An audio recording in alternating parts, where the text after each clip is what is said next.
নমস্কাৰ সকলোকে। কি ক'ম কি নক'ম একো ভাবি পোৱা নাই। আজি ভাষাহীন হৈ পৰিছোঁ। ইয়াত থকা প্ৰতিজন ব্যক্তিৰ অন্তৰত মাথো এটাই দুখ, এটাই কষ্ট যে জুবিন দা আমাৰ মাজত নাই। সদায় শুনি আহিছোঁ, ৰাতি যিমানেই গভীৰ হয় সিমানেই পোহৰৰ ফালে আগবাঢ়ি গৈ থাকে। কিন্তু ধুমুহাই যে দিন ৰাতি চিনি নাপায়, সি দিয়ে মাথো ধ্বংসাত্মক এটি বেদনা, যাৰ সমাপ্তি ঘটিলেও চিন ৰৈ যায় এটি দাগ বতাহৰ ওপৰত, যি বতাহে আমাক শীতলতা দিয়ে। সেই বতাহে আকৌ ধুমুহা হৈ আহিলে আমাৰ বুকুত ভয় ঢালি দিয়ে। আজি ঠিক একেই হৈছে জুবিন দাৰ গীতৰ লগত, জুবিন দাৰ লগত।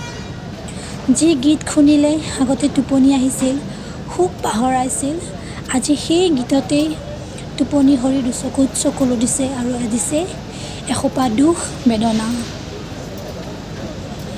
আজি যে অসমবাসীৰ ভগৱান, অসমবাসীৰ হিয়াৰ আমঠু, জুবিন দা আমাক এৰি থৈ গ'লগৈ। এইখনেই হৈছে সেই ঠাইখন য'ত জুবিন দা চিৰদিনৰ কাৰণে জিৰণি ল'ব।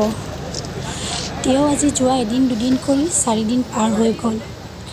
এতিয়াও যেন অসমবাসীৰ ৰাইজে সহজে ল'ব পৰা নাই। আমি মাথো সকলোৱে এটাই বিচাৰোঁ, তেওঁৰ মৃত্যু উচিত বিচাৰ হওক আৰু জুবিন দাৰ আত্মাই চিৰশান্তি লাভ কৰক। জুবিন দা আমাৰ অসমবাসী ৰাইজৰ মাজত সদায় জীয়াই থাকিব। তেওঁ সদায় অমৰ। শেষত জয় জুবিন দা।